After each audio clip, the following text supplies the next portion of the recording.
जहाँ तक बोल रहे थे कि उसको एक्चुअल में क्या था कि वो बोरा था, बोरे में भर के वहाँ पे डाल दिया था।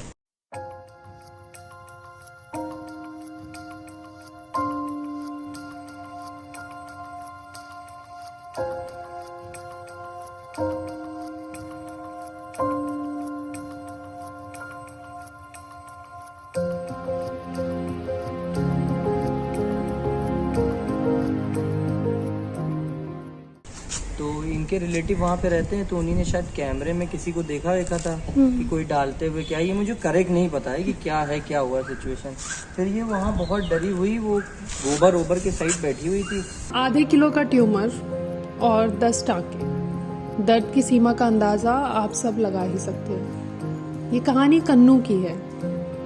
कन्नू एक Pomeranian dog, breed dog, India में सबसे ज़्यादा पाली जाने वाली डॉग। किसी ने इसको बोरी में बांधकर एक खाली जगह पर छोड़ दिया था। किसने, पता नहीं। जो लोग हमारे पास इसे लेकर आए वो लोग कितनी जेन्युइन कहानी बता रहे थे इसका भी कोई अंदाजा नहीं। एक बता रहे थे जिनके यहाँ कैमरा लगा हुआ है, वो कह रहे थे अभी वीडियो मैं नहीं दे पाऊंगा। ये वो लोग डरते भी हैं कि कुछ केस हो जाए, ये हो जाए, वो। मैंने बोला कि ऐसा आपके साथ कुछ होगा नहीं, फिलहाल उसकी जान बचाना हमारी रिस्पॉन्सिबिलिटी है। और उसको किसी तरीके से हम लोग यहाँ पे लेके चले आए हैं, फीडिंग करा दी है। आपका पता चला था, वो बेचारी बहुत रोई हुई है, ये मतलब आंसू काफी मुझे ऐसा लग रहा है कंडीशन तो बहुत ही, क्योंकि गंदी है, लोग जैसे ध्यान ही ना रख रहे हो। फिलहाल वो दर्द में थी और मेरे पास उसे आसरा देने के अलावा और कोई चारा नहीं। कन्नू जब हमारे पास आई तो उसके प्लेटलेट्स भी डाउन थे, बहुत सारे न्यूट्रिशन की भी कमी थी और साथ ही साथ ट्यूमर का भार जो वो उठा रही थी ना जाने कितने दिनों से।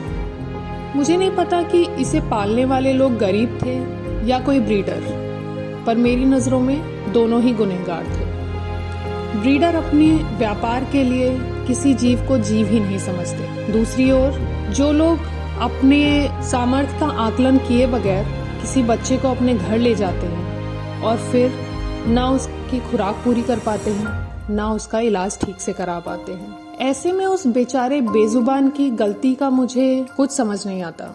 लेकिन आखिरकार पीड़ा तो उसी बेजुबान को उठानी पड़ती है। कन्नू ने भी वो दर्द सहा, ट्यूमर का दर्द, अपनों से दूर होने का दर्द, जिनके पास वो इतने सालों तक रही, उनसे जुदा हो गई, एक नई जगह, नए लोग, नया माहौल।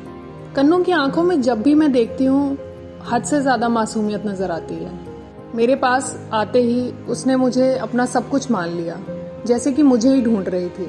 पर मैं तो इसे नहीं ढूंढ रही थी, क्योंकि मुझे हर जगह दर्द नजर आ जाता है तो मैं उस दर्द को खत्म करना चाहती हूँ। पर लोगों के सामने वो दर्द पलता है, पनपता है, फिर भी उन्हें कोई असर ही नहीं होता। कितना अच्छा होता ना अगर उसके ओनर सामर्थ्य नहीं होने के बाद भी किसी एनजीओ का पता ढूंढते और उस बच्चे को वहाँ रिक्वेस्ट करके छोड़ कर आते कि वो इस लायक नहीं है कि वो उस बच्चे के लिए दवाइयाँ ला सके या उसका इलाज करा सके। ऐसे में कम से कम उस बच्चे के साथ ये जस्टिस तो होता कि वो बोरी में बैठकर अपने जीवन और मरने का आसरा ना देखती। कन्नू को फॉस्टर करते हुए लगभग मुझे 1.5-2 महीने हो चुके हैं और अब जाके उसकी सर्जरी हो पाई है। इसका कारण उसका एक एक्सीडेंट भी रहा जो ट्रीटमेंट के दौरान ही हुआ। इसमें उसके एक पैर में चोट आई और हड्डी भी टूट गई थी। खराब किस्मत की कोई सीमा नहीं होती है। इसका जीता जागता एग्जाम्पल कन्नू है। पर शायद किस्मत अच्छी भी है कि उसकी देखभाल के लिए कोई है। पैर टूटा तब भी कोई था, ट्यूमर की सर्जरी भी करा दी गई है और अब पोस्ट ऑप करते हुए भी उसके पास प्यार करने वाला कोई है।